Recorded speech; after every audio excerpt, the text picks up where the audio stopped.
sommes là, mesdames et messieurs, fidèles au poste, chaque mercredi pour Web Presse. Mais nous allons commencer d'abord cette émission par une note triste. Comme vous le savez, il y a une plume qui nous a quitté aujourd'hui, la plume d'or. Michel Adilouya s'est éteinte aujourd'hui. En tout cas, toute la corporation est en deuil et nous présentons nos condoléances à la famille d'abord journalistique et à sa famille biologique. En tout cas, nos condoléances à Mirador Télévision, Mirador FM et le palmarès. Et une autre, comment dire, un autre baobab aussi est tombé, le lion du Katanga. Charles Mwando Simba, toutes nos condoléances, en tout cas à la famille politique, puisque la famille journalistique et la famille politique vont de pair. En tout cas, nos condoléances à la famille Mwando Simba et à la famille politique dont faisait partie Charles Mwando Simba. Et comme c'est la vie, une note joyeuse aussi, nous allons terminer par cette présentation. Bon anniversaire à Étienne Tshisekedi qui fête ses 84 ans aujourd'hui. J'espère en tout cas de tout cœur qu'il sera centenaire parce que c'est vraiment un grand baobab aussi, un monument de la vie nationale. Bon anniversaire à vous, Monsieur Étienne Tshisekedi. Aujourd'hui, je suis avec trois éminents confrères. Je suis avec Israël Moutala de 7 sur 7.cd. Bonjour Israël. Bonjour Madame. Je crois que l'atelier sur les médias en ligne, ça a été parce qu'aujourd'hui, sans vous, vous êtes devenu presque incontournable. Vous nous battez presque en brèche, les médias dits traditionnels aujourd'hui. Non, nous disons plutôt qu'il y a un travail de complémentarité. Nous nous inspirons beaucoup de la presse dite traditionnelle, dite classique. C'est une presse qui nous abreuve et sur nos médias, il y a le support de cette presse-là. Mais il y a une évolution. L'information se consomme de plus en plus sur le smartphone. Et donc, c'est une évolution que nous avons perçue et que nous essayons d'accompagner, de promouvoir et de développer. Déjà, oui, dire qu'il y a déjà des bruits qui courent, que l'Internet sera coupé d'ici là, c'est vrai. Est-ce que vous avez eu cette information? Parce que sans Internet, les médias en ligne, ça ne sert à rien. Vous avez ouï dire cette information? Bon, jusque-là, c'est une rumeur qui est de plus en plus persistante. Mais bon, dans un pays sérieux, une telle rumeur aurait dû directement être démentie par le ministre qui est en charge des pétés antiques. Et donc voilà, il n'a qu'à tweeter parce qu'il est au courant de cette rumeur. Il n'a qu'à dire voilà. Est-ce qu'il a d'abord un compte Twitter? C'est ça, c'est le problème. Voilà, oui, je crois que Thomas Louaka a un compte Twitter. Je le vois, il est quand même assez actif sur Facebook. Il est très actif sur Facebook. Voilà, et il peut donner l'information et rassurer les Congolais que leur droit parce que le droit à l'Internet est maintenant un droit, parmi un droit de l'homme. Parmi le droit de l'homme, le droit à l'accès à l'Internet est garanti. Voilà. Mais il va ajouter tout de suite sous peine, sous réserve de l'ordre public. Voilà. Parce qu'ils ont ce sont les propos. Je crois que John Mungila va te dire le contraire par rapport à la sécurité, par rapport à la vie. Si on doit couper l'Internet, dans le coupe pour garantir la vie. Et je suis avec Joël Cadet d'Impact News. Très heureuse encore de vous retrouver. Mon vice-président, il est membre de Journalistes en Action, vice-président de Journalistes en Action. Très heureuse d'être avec vous. Impact News, ça va? C'est un honneur, vous savez, madame, voilà, de me retrouver toujours à vos côtés. En tout cas, qu'est-ce que vous avez titré aujourd'hui? Je ne vous ai pas vu. Non, c'est mardi et vendredi. Voilà, mais qu'est-ce qu'il y avait à la une d'Impact News cette semaine? Non, ce qu'il y avait à la une, nous avions traité l'affaire au Congo, au Bas-Congo, enfin au Congo central où le gouverneur Mbadou a échappé à une motion de défiance. Et bon, en fait, avoir échappé, c'est avec des méthodes peu orthodoxes. Voilà un peu ce qui a été. Voilà, je vais terminer avec mon estimé table ronde, John Mungila. D'ailleurs, la question est déjà là. On doit couper l'Internet cette fois-ci parce que le 19 décembre, c'est lundi. Pour vous, vous estimerez que, bon, pour la sécurité, pour la paix, on doit couper. Hein, si Joël Cadet, il ne faut pas prendre ma place. Bon, ça dépendra, il faudra que ça soit motivé. S'il faudrait qu'il en prenne une telle décision, il faudra que l'autorité s'explique et le motive. Mais sinon, s'il faut couper l'Internet parce qu'il faudrait craindre qu'il y ait telle ou telle représailles ou dissuader peut-être que vous savez sur Internet il se rencontre beaucoup de choses. Vous avez appris ce qui s'est passé avec le président Sassou. Donc, il est mort virtuellement, voilà. On l'a tué virtuellement. Dans les réseaux sociaux, Sassou Nguesso était déjà assassiné. Alors que l'homme vivait bien, il est dans ce bureau en train de travailler. Ce qu'il faudrait peut-être éviter parce que vous savez, avec la date du 19 décembre, et il se raconte des choses dans tous les sens pratiquement. Qu'est-ce qu'il y aura le 19 décembre? Il faut se méfier des réseaux sociaux. Peut-être qu'il ne faut pas encourager qu'on coupe parce que ça ne va rien changer, mais le plus important, c'est de savoir protéger et préserver l'ordre public et la sécurité. Voilà, nous allons commencer par l'issue du dialogue. Israël Moutala, je sais que Jeff Caleb est là-bas pour le compte de 7sur7.cd. Coucou à toi Caleb, bon travail. Issue du dialogue, comment vous présagez ça? Parce que c'est déjà ce vendredi que le dialogue doit normalement se clôturer. Comment vous voyez ça, cette issue de dialogue? De tout cœur, j'espère qu'on va trouver un accord.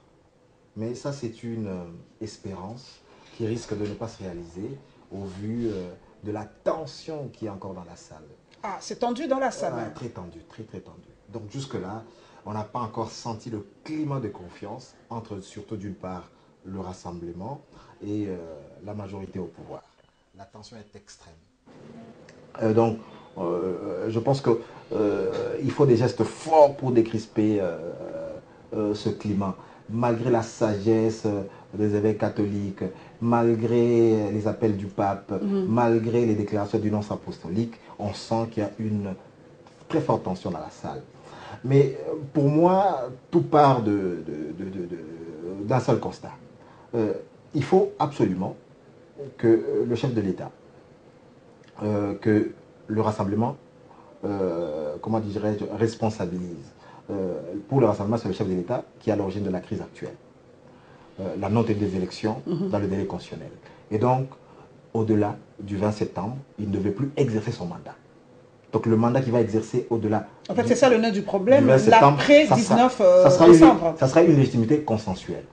Et donc, lui peut garder son fauteuil, mais moyennant des concessions énormes.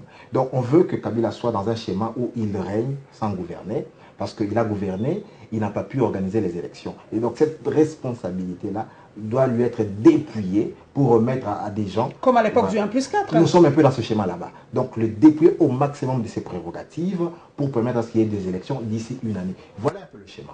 Alors pour qu'il accepte, il lui faut beaucoup d'humilité. Il a déjà prouvé, il a déjà démontré. Donc, tout à fait. Il faut beaucoup d'humilité par rapport à ça. Et d'autre part, il faut qu'il tienne compte aussi de la donne intérieure et internationale. Sur le plan intérieur, l'UDPS et le Rassemblement et même le MLC constituent la frange la plus importante de la population. Et sur le plan international, il y a des sanctions qui le mettent dans un état où il risque justement d'adopter une attitude autre que l'humilité. Là, se cabrer, c'est ça le mot d'ailleurs. Il peut se cabrer, il peut s'irriter, se renfermer. Voilà. Pourquoi je dis que je suis vraiment pessimiste, mais je suis pour une solution consensuelle. Joël Cadet, est-ce que le président, vu les pressions extérieures, même internes, hein, on dit il y a même des pressions internes et pressions extérieures, est-ce que le président Kabila peut se cabrer ou sera-t-il l'homme qu'on a toujours connu, c'est lui qui, comme le dit souvent les membres de la majorité présidentielle, c'est lui qui s'est dépouillé en 2001, qui a donné une partie de son pouvoir pour que le pays, en tout cas, ne soit pas divisé à l'époque. On a eu le 1+4, une formule jamais, en tout cas, expérimentée ailleurs de par le monde qu'en République démocratique du Congo. Ça a marché, la RDC est restée une et indivisible. Est-ce que le président de la République peut montrer encore cette attitude d'ouverture pour sauver une fois de plus la République démocratique du Congo? Non, je ne vois pas malheureusement les choses de cette manière-là, madame. Le Kabila de 2001, c'est pas... A-t-il fondamentalement changé? Il a fondamentalement changé, parce que si le président pouvait ne fût-ce qu'écouter son peuple, dès le 19-20 janvier 2015, je crois que les choses pouvaient évoluer. Parce que, pas même par rapport à ça. Donc le régime s'est engagé dans une sorte de ne pas tenir compte de l'opinion publique. Donc chez nous, on s'en fout. On a parlé de Matata ici, de sa gestion scrableuse. Donc on se fout de tout ce qui peut se dire sur des personnes comme celle-là. Et vous avez vu Kitebi aujourd'hui être récompensé pour diriger une des banques chargées de l'industrialisation de notre pays. Les fonds de promotion de l'industrie. Donc c'est justement pour vous dire que l'opinion, ça ne lui dit plus rien. Vous avez suivi son discours devant le Congrès qui n'avait pas été des bons... Mais les discours et les faits semblent un peu se cogner un peu, permettez l'expression, parce que pendant les discours, il avait dit que la Senco avait presque échoué, mais c'est lui-même qui est allé demander encore le soutien de la Senco pour ce deuxième dialogue. Donc on ne doit pas se fier simplement aux discours, mais aux actes. Il a déjà dit, si vous ne croyez pas à mes paroles, croyez à mes actes. Les actes sont là. La SENCO travaille aujourd'hui. Non, il y a deux donnes. Israël l'a dit, il y a la donne internationale, il y a la donne nationale. La donne internationale, c'est le sommet de Luanda, où il lui a pratiquement été imposé de rapprocher, de tendre la main. Ça n'a pas été dit dans les communiqués FIDAL, mais la diplomatie secrète nous l'a révélé. Il lui a été demandé de poursuivre les pourparlers au travers de la SENCO avec le rassemblement, compte tenu de la position géostratégique de la République démocratique du Congo. Que ce soit aujourd'hui, la RDC, ce n'est pas un bien. Vous avez vu même en 1885 jusqu'aujourd'hui, la RDC est un pays pivot au monde pour la sécurité et du monde et de l'Afrique. Donc on ne va pas laisser la RDC évoluer comme ça. C'est là qu'on ne sait pas concilier les tendances nationalistes ou extrêmement nationalistes. Donc la RDC, c'est un bien commun qui ne nous appartient même pas, on a l'impression. Presque même pas. Et alors, je ne le vois pas. En tout cas, je ne le vois pas vraiment accéder à ça. Mais alors, pour revenir un peu à la question que vous avez posée... L'issue du dialogue, c'est dans 2 jours. Hein. Non. Et le 19, c'est lundi. Personnellement, je suis dubitatif parce qu'il y a manque de sincérité et il y a manque de l'amour de la patrie dans les uns comme les autres. Comme l'a dit Edem Kodjo, le politique congolais est intelligent, mais il est toxique. Non. On en parlera. Ça, c'est l'idiotie, je ne veux pas entrer dedans. On va peut-être y revenir. Un diplomate ne peut jamais parler comme on en parlera. L'issue du dialogue. L'issue du dialogue, je voudrais dire que je suis dubitatif parce qu'il y a manque de sincérité. Manque de sincérité. Vous voyez que de part et d'autre, les gens se sont réunis sans le vouloir. C'est parce qu'il y a eu trop de pression de l'extérieur. Que ce soit le camp de Kabila ou celui de Tshisekedi, personne ne veut assumer la responsabilité de l'échec, alors que nous allions seulement parler. Mais quand vous voyez le cahier de charge que vous amène le pouvoir, c'est Joseph Kabila qui reste là, et on laisse certaines ouvertures par rapport au référendum, par rapport à d'autres faits pour prolonger le pouvoir. Mais quand vous voyez l'agenda du rassemblement du MLC et consorts, c'est Joseph Kabila qui peut rester au pouvoir, mais totalement dépouillé, ça veut dire une sorte du Conseil national de transition où le pouvoir ne sera plus exercé par lui, mais par quelqu'un d'autre. Et en plus de cela, il faut ajouter l'amour de la patrie qui manque dans le chef des uns et des autres. Et comme il n'aime pas le Congo, il faut voir l'état dans lequel se trouvent les routes aujourd'hui, le prix des denrées de première nécessité ont galopé. Vous allez constater que rien n'est marche sur le plan social, mais parce qu'ils n'ont pas l'amour de la patrie, ils aiment tellement seulement leur pouvoir, voilà qu'ils ne se concentrent que par rapport à ça. John Longila, je sais que vous sillonnez quand même le couloir du centre épiscopal de Kinshasa. Pour vous, l'issue, comment ça se présente? Bon, moi, personnellement, y a-t-il tension? Je n'accorde aucune chance à ces assises. Oh là là, vous êtes catégorique, aucune chance. J'ai eu déjà à le dire depuis le début que les pourparlers qu'il y avait ou la médiation qu'il y avait, que la SENCO menait pour rapprocher les rassemblements était une distraction, je l'avais dit. Et Joseph Kabila lui-même, même dans son discours devant le Congrès, il avait constaté le chèque de cette médiation. Ici, il faut qu'on fasse une lecture sincère et honnête parce que l'opinion nous suit. Ce n'est pas Kabila qui a demandé à la SENCO de réunir et se déléguer avec le rassemblement. C'est la SENCO qui a demandé, qui a proposé à Kabila s'il peut leur donner la crédibilité ou la légitimité d'entamer ces démarches. Donc la démarche qu'il y a aujourd'hui, c'est pour parler entre la SENCO et la classe, les signataires de l'accord du 18 octobre dernier. C'est sur demande de la SENCO. Pas du président Kabila. C'est pas Kabila. Kabila a juste accordé, mais Kabila n'a pas initié ce qui se passe au centre interdiocésain. C'est déjà ça la première chose. La deuxième chose, c'est pour parler, ils sont basés sur 2 documents de base. Le premier, c'est l'accord du 18 octobre dernier, qui propose les élections en avril 2018, qui consacre l'enrôlement des électeurs au plus tard juillet 2017, qui garde Kabila comme président de la République avec un gouvernement de transition dirigé par un opposant, déjà le Premier ministre est connu. Et donc, quand les rassemblements viennent avec sa feuille de route, il faut qu'ils disent si les élections n'auront pas lieu en avril 2018, les compteurs sur quoi? Si l'enrôlement ne sera pas concluant au mois de juillet 2017, le compteur sur quoi? S'il ne faut pas mettre en place un gouvernement de transition, garder Kabila comme président de la République parce que l'article 70 les lui reconnaît avec l'arrêt de la Cour et qu'il faudra un premier ministre de l'opposition, le compteur sur quoi? C'est autour de ces débats, en principe, que devait ressortir les consensus dont a fait mention tout à l'heure Israël Moutala. Alors, moi, je constate que c'est difficile. Ce sont des points de vue vraiment inconciliables. Ce qui se passe n'a pas été la volonté de la majorité présidentielle dont l'autorité morale avait constaté déjà l'échec de la médiation. Deuxième chose, quand vous voyez les délégués du Rassemblement, Moubaki et consorts, vous savez le rôle que Moubaki a joué en 2006, c'est à cause de Moubaki que Tshisekedi n'est pas venu aux élections en 2006. Quand il est rentré pour dire Tshisekedi, non, c'est histoire. Et Tshisekedi a dit, nous ne participons pas à ces élections, c'est ce qui est arrivé. Et aujourd'hui, non seulement c'est l'homme phare qu'on a, qui est au centre des terres du César, mais c'est même dans le gouvernement alternatif que l'UDPS vient de proposer. C'est lui qui chapeaute. Donc vous comprenez déjà que les choses, à mon avis, sont en train de se cuisiner dans le sens d'aboutir à une impasse. Et l'impasse aujourd'hui est remarquable quand vous suivez les discours du Rassemblement, alors qu'il est en pourparlers avec la majorité. On ne pouvait pas écouter les discours des gens le 19 décembre, tout va s'arrêter, le 19 décembre, Kabila doit démissionner. Est-ce qu'ils les disent officiellement? C'est une problématique qui devait être débattue en réalité dans la salle.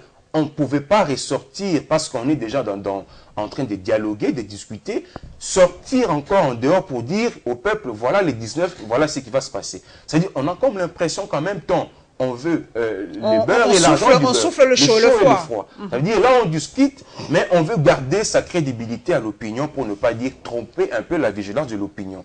Voilà pourquoi moi, je dis que Joseph Kabila, quand Israël parle de l'humilité, il a déjà été humble, Joseph Kabila.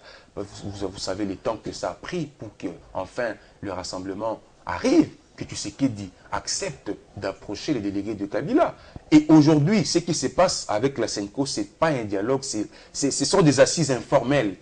Parce qu'il n'y a aucun soubassement juridique qui reconnaît, qui consacre ces assises. Le dialogue de l'Union africaine, au moins il y avait une ordonnance qui faisait référence aux résolutions, aux instruments des Nations Unies, mais c'est pour parler qui l'a convoqué. Est-ce que la SENCO a le pouvoir de régner la classe politique quand on sait que la RDC n'est pas un État, c'est un État laïque, c'est pas catholique. Donc, si il revenait aux religieux de faire la médiation, il fallait associer les protestants, il fallait associer les musulmans, il fallait associer tout le monde.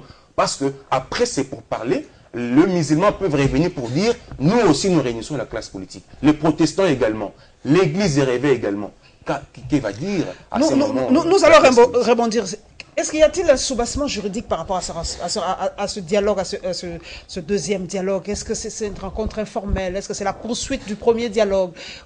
On ne sait plus très bien qui a, comme John l'a dit, qui a ordonné, qui a voulu qu'il y ait ce deuxième dialogue. Ça ressemble aujourd'hui à un méli-mélo, cette histoire. Non, ça veut dire qu'on peut même se rappeler, le soubassement juridique, il est là. Le soubassement juridique, il est là. Ça veut dire que la résolution 2277 qui appelait à un plus large consensus. C'est ça le soubassement du deuxième dialogue. On est encore là. On est dans ce cadre-là. Okay. On est dans ce cadre-là de la recherche du plus large consensus. Mais John a dit beaucoup de choses très sensées. Très sensées, donc il a fait une analyse assez sensée sur beaucoup de points, assez objective. Mais sur la question d'abord de la SENCO, non, la SENCO a une certaine crédibilité, a une certaine hauteur. La SENCO est la seule instance qui a une certaine, de la société civile, des confessions religieuses, qui a une certaine indépendance par rapport au pouvoir. Les protestants sont inféodés au pouvoir. C'est pas un secret. C'est pas un secret. Les musulmans, en tout cas au niveau de leur représentation, inféodés au pouvoir. L'église de réveil, inféodée au pouvoir. Les orthodoxes, inféodés au pouvoir. Je crois l'autre, les kimagistes, inféodés au pouvoir.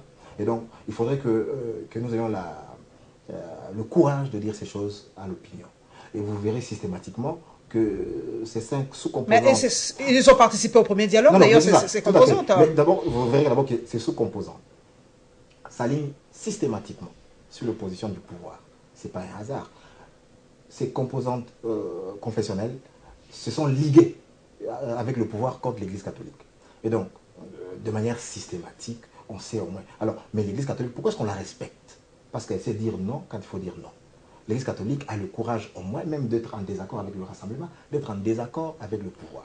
Elle a une certaine neutralité et c'est ça qui lui confère un prestige dans la société. Et sa force de frappe en termes de réseau social, en termes de connexion dans le pays, de connexion, en termes de fidèles, est de loin supérieure aux autres. Et donc, par rapport à ça, elle joue un rôle important. Et moi, je dirais, même ici c'est vrai, qu'est-ce que j'attends? Fondamentalement, l'accord du 18 octobre, je l'ai dit, il n'est pas si mauvais que ça. Ça veut dire que même l'accord qui pourrait sortir de la SEMCO, des négociations directes, ça ne sera pas, comment dirais-je, il n'y aura pas de différence de nature. Ça sera un accord de même nature, mais il y aura une différence de degré. Ça veut dire qu'on irait encore un peu, peut-être plus loin dans le partage de responsabilité, parce que ceux qui viennent, ils ont un poids politique supérieur à ceux qui étaient là. Il y aura encore quoi? Il y aura aussi, sur le plan, en termes de décrispation, ils obtiendraient plus que ce que n'ont obtenu ceux qui étaient là, en termes de libération des prisonniers politiques, en termes d'ouverture de médias fermés, en termes d'arrêt de poursuite. Donc sur le plan des mesures de décrispation, ils iraient encore plus loin que ce que n'ont obtenu. En termes de calendrier électoral notamment, ceux du rassemblement veulent que, au lieu de 2018, début 2018, que ça soit au plus tard en 2017 qu'il y ait des élections. Et là, il y a des modalités techniques pour arriver à ce cas de figure, comme le veut aussi le MLC. Le MLC veut d'ailleurs que ça soit même au plus tard en avril 2017. Et donc, pour qu'il y ait ce cas de figure, il faut peut-être laisser tomber les élections provinciales et de garder que la présidentielle et la législative. Donc, il y a des discussions techniques. Mais tout ça, ça va se discuter. Et je suis d'accord avec John. C'est-à-dire que donnons une chance aux négociations. Et même les évêques l'ont dit, arrêtez les déclarations incendiaires. Donc, prenons acte. C'est ça le rôle du journaliste. Doit-on nous relayer ces déclarations ou doit-on nous faire fi de ces déclarations? Puisque quand, par exemple, Moubaké sort, je donne un exemple comme ça, il sort, il dit le 19 décembre, il y aura hécatombe, mais il est dans la salle. Qu'est-ce que nous, journalistes, devons nous faire? Taire ces déclarations ou le faire passer? C'est ça aussi le problème, parce que nous sommes le relais entre la population et ses politiques. Ça veut dire que le problème, c'est qu'il y a des problèmes d'éthique. Il faut absolument éviter de tomber dans l'incitation à la violence. Donc c'est à nous maintenant de voir que est-ce que telle déclaration est une incitation à la violence. C'est très complexe. Hein, parce qu'en même temps, il y a des soubassements juridiques. Vous savez, tout est une question d'interprétation. Est-ce que nous sommes dans un cas de figure où le pouvoir a été confisqué ou exercé, n'est-ce pas, en violation de la Constitution? Parce qu'on demande donc, le droit de se révolter, c'est un droit constitutionnel. On dit que les gens qui exercent, pas qui exercent le pouvoir en violation de la Constitution, nous avons le devoir de nous rebeller, de nous révolter. C'est constitutionnel. Mais par rapport à ça, comment est-ce qu'on interprète la situation de après 2019? Nous sommes dans un cas de figure d'exercice du pouvoir après le 19. Après le 19. Kabila est dans l'illégitimité aujourd'hui. Tout à fait légal aujourd'hui. La question de sa légalité, la question de sa légitimité se pose après le 19. Mais voilà pourquoi il faudrait que nous ayons, moi franchement, je le dis, je le répète, écoutez, moi je ne vois pas une transition sans Kabila. Moi je vous dis et je le répète, il faudrait, pour changer Kabila, il faudrait un président élu. La faute, elle est ailleurs. On a bloqué le système électoral, d'accord, c'est une faute politique, une faute morale, comme vous voulez, mais il y a des mécanismes pour le mettre en accusation, la haute trahison et tout ça. Mais si on ne le fait pas, il demeure président. Ça, Joël Kadé, revenons au gouvernement. Aujourd'hui, qui gouverne la RDC? Matata continue à gouverner. Quel est le rôle de Sami Badibanga? Peut-il sauter après ces accords? On ne sait plus très bien. C'est qui gouverne en RDC? Non, c'est par rapport au gouvernement. Un imbroglio total, madame. C'est un imbroglio parce que... Ça fait déjà plus de 2 semaines, non? Plus de 3 semaines. 3 semaines déjà qu'on l'a nommé. Donc, c'est trop, même ailleurs. 3 semaines, c'est vrai qu'on nous dira la Belgique a fait sans gouvernement, plus d'1 année sans gouvernement, mais c'est la RDC. Non, madame, si je vous disais que c'est un imbroglio, vous avez vu en France, le Premier ministre a démissionné, je pense, vers 9 h. À 10 h, il a déposé sa démission à 9 h. À 10 h, un nouveau Premier ministre a été nommé. réaménagement du gouvernement et investiture le lendemain. Donc c'est là où il y a le respect des institutions. Chez nous, il n'y a plus ça, il n'y a plus le respect des institutions.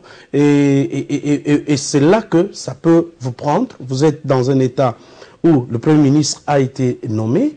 La moindre des choses, demain déjà, je crois, ça sera le 15, son gouvernement sera investi par qui? Et pendant ce le temps, Parlement part en vacances. Le Parlement va partir en vacances. Oui. Normalement, constitutionnellement. Donc, ce qui fait que nous sommes dans une confusion la plus confuse. Même les ministres qui sont sortis et qui sont des missionnaires continuent à prendre les actes, continuent à engager l'État. Comme la suspension de la Linafoot. Je vous dis que nous sommes dans un imbroglio total. Mais si je pouvais revenir dans 30 secondes aux négociations. J'ai dit au départ que Joseph Kabila de 2001, c'est plus le même qu'aujourd'hui. Vous avez vu que depuis 2006, lorsqu'il se frotte dans les négociations avec un opposant, c'est pour le démystifier, c'est pour le craser, c'est pour le démolir. Je peux vous donner, que ce soit Gizenga, Bemba, ou tous ceux qui ont travaillé avec Gizenga et Bemba, lorsque Joseph Kabila les approche, c'est pour les démolir complètement. Ils n'ont plus de discours aujourd'hui.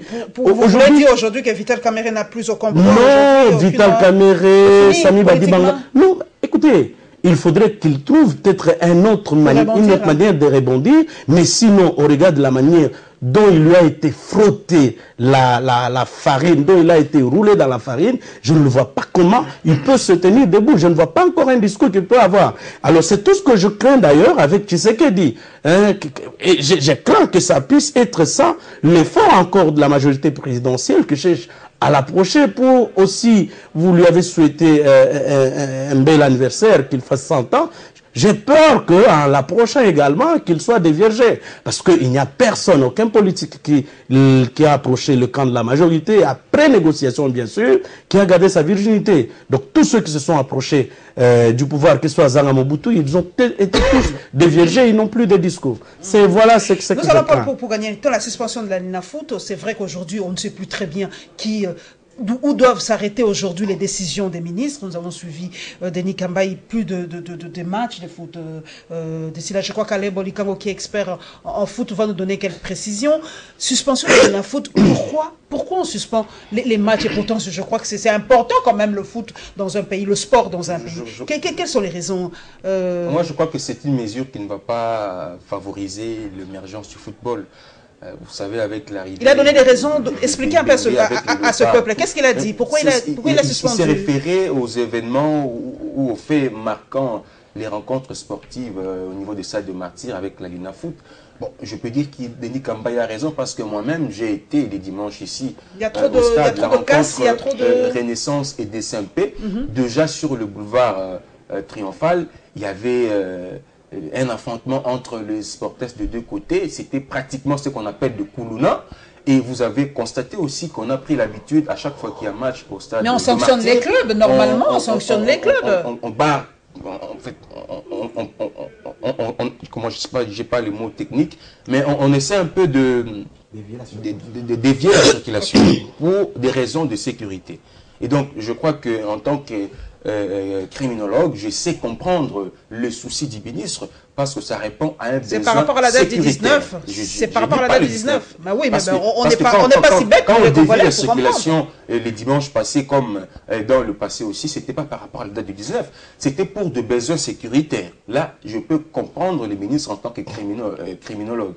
Mais s'il faut parler en tant que sportif, je peux pas laisser passer une telle mesure parce que j'aimerais encore aller assister, surtout pour ces dimanches, voir comment DCMP vite avant s'affronter et comment... Mais il n'y aura pas match ce dimanche alors, vu la mesure. C'est ce que je crois que humainement je suis touché, mais il faut aller au-delà de nos sentiments sportifs. C'est vrai, ça nous détend, ça nous aide un peu à promouvoir la promotion du sport, c'est vrai, mais la sécurité compte. Ah, la sécurité, en tout cas, pour John, la sécurité, c'est au-dessus de tout. Il y a toujours le troisième larron qui peut surprendre, qui peut profiter de telles circonstances, parce que moi, je vous dis, j'ai vécu ce qui s'est passé. Poser la question aux Congolais, aux Quinois, qui habitent le long du stade de Martyrs, qu'est-ce qui se passe à chaque fois qu'il y a des matchs de derby qui noient et qu'on sort, ils vont vous répondre, je crois qu'ils pourront comprendre le ministre. Mais je voulais, si vous m'accordez 10 secondes, je voulais dire à mon ami Joël Cadet qu'il n'y a pas d'imbroglio, il n'y a pas de confusion, il y a un problème.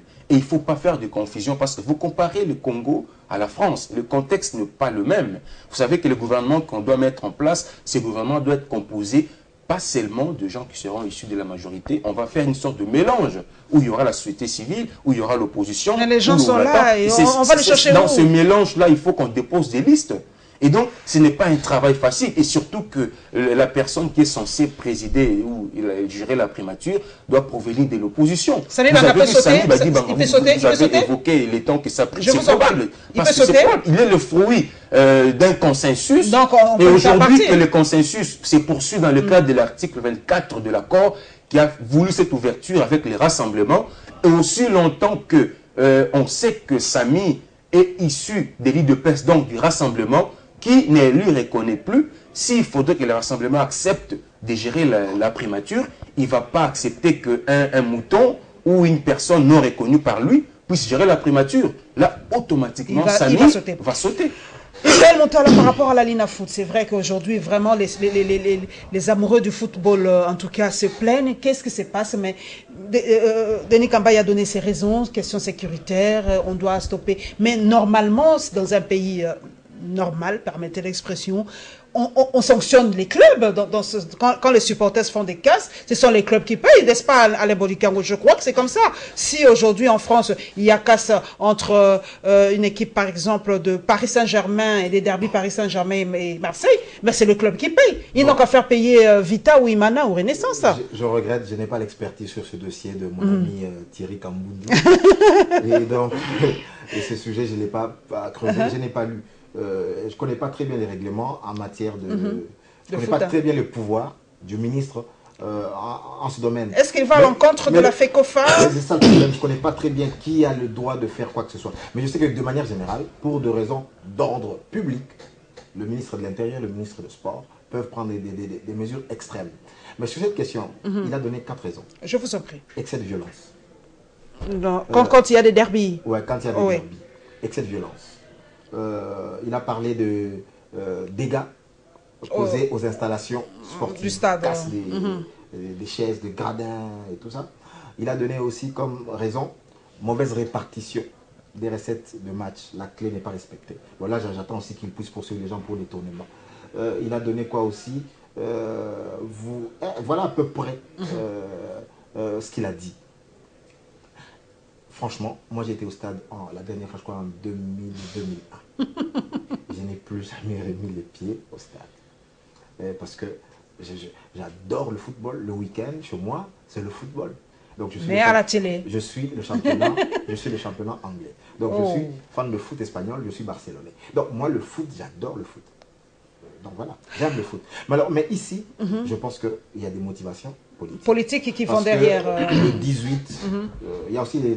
Je crois, il y a des motivations politiques. Parce que les 18, vous imaginez un peu qu'il n'y a pas accord au centre intérieur de Césaire sur la migration. Il n'y a pas accord. S'il n'y a pas accord, le 14 ou le 15, c'est qu'il fait son discours où il dit, voilà, prenez-vous en charge, je ne sais pas moi, il lance un message.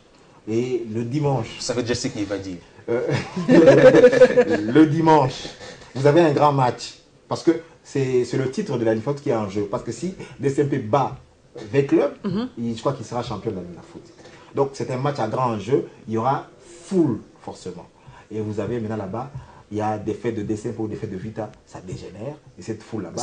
Ça peut engendrer l'indépendance comme on l'a eu en 59, voilà, c'est ça la crainte. Kambaye a vu tout ça. Il a réfléchi au-delà. Ils ont dit, voilà, ils ont vu, ils ne sont pas cons. Ils ont dit non, le mieux, la prudence, c'est de suspendre. Donc pour moi, c'est qu'il a avancé, c'est vrai. La violence, c'est un fait réel. Je la déplore. Mais les motivations politiques derrière sont tout aussi réelles. Mais on ne peut pas sanctionner les clubs. Ça, ce sont les clubs qui payent. On ne peut pas faire ces matchs-là à huis clos, mais c'est leur job, les footballeurs, aujourd'hui. Vous le mettez au chômage, à guichet fermé ou à huis clos, comme on dit, je ne sais pas comment on appelle ça, mais sans supporters. On peut faire les matchs sans supporters. Le problème, sur le plan politique, au regard de la date du 19, le ministre a été anticipatif. Tout s'arrête le 19, j'ai l'impression. Donc, il a été anticipatif, il a voulu, parce qu'ici, il y avait Imana Vita, à Lubumbashi, il y avait Lupopo Mazembe. Je connais la ville. Mais cette mesure, c'est seulement pour Kinshasa ou c'est pour non, c'est sur toute l'étendue de la RDC. Ah, sur toute l'étendue. Donc à Bukavu, donc vous savez, ce sont les 3 villes les plus rouges en ce qui concerne l'opposition aujourd'hui. Donc il était normal que la décision soit prise. Mais là où il y a confusion, où il y a encore imbroglio, c'est lorsque le ministre, le gouvernement s'ingère dans la gestion du football. C'est réservé à la FECOFA? Ça réservé à la FECOFA. Le ministre aurait mieux fait de recommander cette suspension-là au niveau de la FECOFA. C'est à la FECOFA qui devait suspendre pratiquement la Linafoot. Je vous le dis, si vous ne le savez pas, ça peut nous coûter même une suspension au niveau de la FIFA. C'est déjà arrivé au Cameroun, c'est déjà arrivé au Togo, où le gouvernement ne peut pas se gérer. C'est une... Non, John, écoutez, vous défendez les thèses du gouvernement. Je vous encourage. Non, je vous encourage. Parce que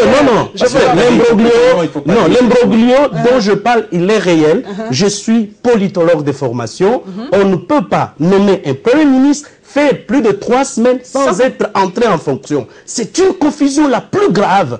Parce qu'aujourd'hui, nous avons un premier ministre nommé normalement par le chef de l'État, qui est de droit, et nous avons un autre premier ministre de fait qui assure les affaires courantes, aujourd'hui qui engage le gouvernement. Nous avons la session qui vient de se passer, c'est une session essentiellement budgétaire. Le budget a été déposé, il n'a pas été discuté. Donc voilà un peu de quelle confusion nous sommes. C'est comme s'il y a absence d'État. Et vous allez voir les choses qui se sont passées pendant le petit moment ici. Donc on risque de nous suspendre dans les instances internationales. Non, le plus grave, c'est là que nous tendons. Il suffit que cette information ici tombe mal dans les oreilles, qu'un rapport soit fait. Vous l'avez dit, les mesures pouvaient être prises, que les joueurs, ce sont des professionnels, c'est là leur travail. On pouvait décider que les matchs se jouent à guichet fermé. Et par exemple, le dimanche, c'est-à-dire nous Popo rencontre Mazembe, il n'y a pas de supporters, nous apprenons tous même à travers, et nous regardons tous à la maison. Donc ça pouvait se faire comme ça. Et que ce soit la question liée à une non-répartition de recettes liées au match. En tout cas, ça n'a rien à voir. Quelle soit la question liée à la violence, en tout cas la violence, il appartient à la police d'identifier. Il n'y a pas un seul pays au monde où le football se joue sans violence. J'ai appris d'ailleurs quand il y avait mon ami de Barcelone et Real Madrid, on a tué un supporter. Donc ça se passe comme ça partout. Il appartient au gouvernement, il appartient au pouvoir de prendre les mesures pour identifier le fauteur de troubles, les mettre hors d'état de nuire et poursuivre la chose. Mais au moins, on peut soutenir cette décision-là, mais il fallait vraiment la meubler, il fallait l'habiller de telle sorte que ça ne puisse pas nous causer du tort par rapport à la FECO. Mais là, il y a un problème d'inmixion du gouvernement dans les affaires. Nous allons terminer par le propos de Deme Kodjo. Ça fait un tollé. D'ailleurs, TV5 en a consacré en tout cas, une grande partie de son journal de ces derniers jours. C'est l'image de la RDC. Aujourd'hui, Deme Kodjo a dit beaucoup de choses. Vous l'avez dit, John Lungila. Il a dit que nous avons des politiques intelligents mais toxiques, qui n'a jamais été corrompu par Joseph Kabila, et M. Etienne Tshisekedi qui lui a mis les bâtons dans les roues et que s'il le cherche, il va le trouver. Donc, est-ce qu'un facilitateur qui a été vraiment presque dans le secret des dieux peut-il tenir des propos pareils? C'est la question à vous tous pour qu'on puisse conclure cette émission. Premièrement, je ne vais pas revenir. Je dis que nous avons eu tort de diger qu'on nous amène la facilitation internationale. Nous avons eu tort. Et c'est un péché pour nous d'avoir Kodjo comme facilitateur, parce que l'homme n'était pas à la hauteur de la tâche de mission. Mais il a quand même tenu ce premier dialogue. Il y a eu l'accord du 18 octobre. Il n'a pas pu. Preuve que Tshisekedi a juste lâché un mot, et voilà, l'homme s'est perdu, il a raconté des choses à gauche et à droite, ce qui n'est pas souhaitable. Et je termine aussi pour dire que soit demander seulement aux États-Unis ou à l'Union européenne de sanctionner Denis Kamba, et là tu seras satisfait. Parce que quand tu parles de la FIFA, quand tu évoques des choses, il ne s'ingère pas dans le football. Il ne dit pas, il définit. Nous avons déjà dépassé ce stade-là. Celui qui va sanctionner, ça sera la FIFA. C'est la FIFA qui sera sanctionnée. S'il vous plaît. Vous ne maîtrisez pas le règlement de la FIFA. Malheureusement, vous êtes dans la confusion vous-même. Malheureusement. Par rapport au propos de Deme Kodjo, est-ce que ça salit l'image ou a-t-il réellement dit la vérité? Est-ce qu'un facilitateur pouvait dire cela ou il devait se taire? Il a fait son job, il devait se taire. Non, mais moi, ça me régale. Oh. Chaque fois que quelqu'un prend la parole pour nous décrire, ça me plaît. Parce que c'est la vérité. Comment est-ce qu'on nous voit? Comment est-ce que nous sommes perçus? Ça m'intéresse le regard de l'autre. De l'autre. Parce que parfois, on se croit trop beau. Je vois les Congolais qui sont très fiers. Mais vous êtes fiers de quoi? À quoi vous tenez la fierté? Je suis fier d'être Congolais. C'est quoi votre fierté? Mourir de faim, de maladie, vivre comme des bêtes? Non. Quel est notre idéal comme pays? On parle d'ingérence et tout ça. Mais voilà, quand est-ce que nous serons réellement souverains? Parce que je crois à la dignité et à la grandeur de ce pays. Et ça passe par quoi? En respectant le Congolais, en respectant nos textes. Et donc moi je pense que si on n'avait pas de crise politique artificielle créée par la majorité présidentielle, il n'y aurait pas eu Kodjo. On ne l'aurait même pas exigé une médiation internationale. Non, on est là parce que nous sommes dans une crise politique créée avec le blocage du processus électoral pour raison de conservation du pouvoir. Voilà le problème. Alors dépassons ces questions triviales, dépassons ces questions de conservation du pouvoir coûte que coûte. On n'aurait pas Kodjo. Dépassons Perello, dépassons l'Union européenne, dépassons les États-Unis, mais pour cela, il faut que nous soyons matures. Et là, je ne vois pas des hommes politiques matures dans ce pays. Il y en a très peu. Et donc, le Congo est malade de sa classe politique. Cette classe politique, elle est nauséabonde, elle est toxique à plusieurs égards. Mais je reconnais que dans la majorité comme dans l'opposition, il y a des personnalités qui ont une haute idée de l'État et qui ont une vision de bonheur et de paix. Pas une vision apocalyptique qu'on nous propose aujourd'hui. Joël Kadé, pour conclure les propos d'Edem Kodjo, c'est ça vraiment, c'est que nous sommes réellement, parce que deux fois, comme l'a dit, c'est vrai, j'ai bien aimé les propos d'Israël Moutala, on ne sait pas pour les plus beaux, les plus intelligents, les plus forts, les plus riches. C'est comme ça qu'on nous perçoit de l'extérieur, des gens intelligents, mais pas très sages, très toxiques, corruptibles. Nous sommes facilement achetables. Les cours de négociation en troisième graduat relations internationales fixent donnent un profil pour un médiateur. Un médiateur, je viens chez vous, en tout cas, vous n'avez pas totalement confiance en moi. Je relève les contradictions qui sont chez vous, je relève celles qui sont chez Israël. Je les garde pour moi, c'est dans mon secret à moi. J'essaie de vous réunir sur vos convergences. Et dans vos convergences, j'essaie de baliser la voie pour vous permettre de parler. Mais là, vous sentez... Il a trahi des secrets, c'est ça? Il a parlé comme homme, il s'est senti blessé en tant qu'humain. Ce n'est pas fini complètement, parce qu'il y a l'ouverture de l'accord, de l'article 24... Oui, l'article 24 de l'accord, qui permettait que l'on puisse encore à amener les autres à venir dans l'accord. Et c'est lui, parce que la mise en place du comité de suivi. Mais là, vous sentez un homme animé par la haine, par l'esprit revanchard. Donc, vous sentez, en tout cas, c'est tout, sauf la diplomatie. C'est encore le bienvenu pour non, et puis c'est tout.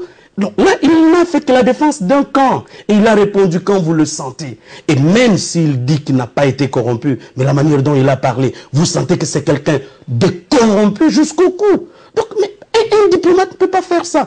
Moi j'ai la honte vraiment du Togo et j'ai la honte du Togolais on peut nous traiter de tout, comme mon confrère a dit qu'on nous voit mal, mais quand je regarde le Togo et quand je regarde son profil, son parcours politique, mais j'ai honte de tous les Togolais, de la manière dont un diplomate, c'est lui qui a été secrétaire général de... Il faut voir notre feu Kamanda ici, qui a été un des adjoints des secrétaires généraux. Mais c'est la fierté. À certains égards, Israël a dit, nous sommes nous-mêmes permis que de tels petits États, sans histoire, viennent se moquer de nous. Et il faut voir même avec ce qui s'est passé sur TV5, avec l'affaire Ramazani. Donc, notre gouvernement est en train de nous vendre à moins cher et une très mauvaise campagne sur la République démocratique du Congo. C'est le lobbying. Le lobbying dans un corps comme ça. Nous sommes à la fin. Parce qu'il a parlé de la corruption, madame. Le temps est terminé. Kodjo, en tant que facilitateur, on devait mettre à sa disposition un fonds pour ses déplacements. Non, c'est lui qui a répondu. C'est lui qui s'est défendu, qui n'a pas été... C'est lui qui a dit qu'il n'a pas été corrompu. Mais la manière dont il s'est parlé, vous le sentez quelqu'un de corrompu, les évêques. Nous sommes à la fin. Merci en tout cas à vous, mesdames et messieurs. Merci à Israël Moutala de 7sur7.cd. Cliquez sur ça et vous allez avoir toutes les informations, en tout cas de la République démocratique du Congo. Et je crois que d'ailleurs une chaîne, bon, nous permettons de le citer, RFI, comme c'est déjà coupé, on peut le citer. Donc je crois que RFI relaye bien les informations de 7 sur 7 procédés. Donc c'est vraiment une page vraiment à suivre. Merci à Joël Khaled d'Impact News. Lisez aussi Impact News. Vous aurez des très très bons scoops. Lui, en tout cas pour les scoops, bravo. Et nous allons terminer par John Lungila, Monsieur Table Ronde. Juste un mot. J'aimerais remercier aussi beaucoup à Congo Web. Féliciter la première chaîne d'information. Oh, voilà, merci. Oui, non, c'est excellent. C'est objectif. Voilà, vraiment, le prix là était objectif. Voilà nos confrères vraiment qui nous remercient. Donc, merci. Bien avant RFI, j'aimerais dire remercier à Congo Web qui faisait déjà confiance à 7 sur 7 parce que nous sommes souvent cités dans la bande depuis de longues années. Et donc, je pense que le succès de 7 sur 7, je le dois aussi à Congo. À Congo Web Télévision. Merci à vous, en tout cas. Un gros coucou à tous nos responsables, Gabriel Chabani, Gilbert Biladi, Dou Jésus Beledou et toute l'équipe technique, en tout cas, qui concourt à ce que vraiment nous faisions notre travail, en tout cas, dans les normes. Nous sommes la meilleure chaîne pour l'information et restez branchés sur Congo Web Télévision. Voilà la liberté de la presse. Nous l'exerçons effectivement à Congo Web Télévision et encore nos condoléances à notre famille journalistique. Je crois que Congo Web sera présent pour honorer Michel Adilouya. Rendez-vous pris la semaine prochaine pour un autre web.